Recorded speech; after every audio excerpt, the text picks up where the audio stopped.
In this video, I'll guide you through the process of completely removing Avast from your Windows computer. To start, open the Settings menu by pressing the Windows key on your keyboard, then type and select the Settings app. From the menu on the left, click on Apps and then choose Installed Apps. Now, scroll through the list of installed applications to locate Avast Antivirus. If you prefer, you can use the search bar at the top and simply type Avast to find it quickly. Once you've found Avast Free Antivirus, click on the three horizontal dots next to it, then choose Uninstall and confirm again by clicking Uninstall. A pop-up window will appear. Just follow the prompts by clicking the Uninstall button.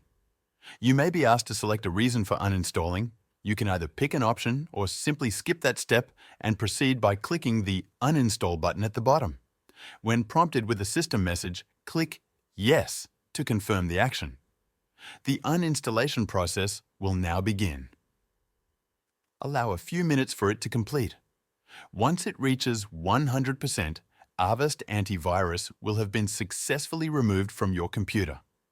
You'll need to restart your PC for all changes to fully take effect, but you can choose Restart Later if you prefer to do it manually afterward. And that's all there is to it. Thank you for watching.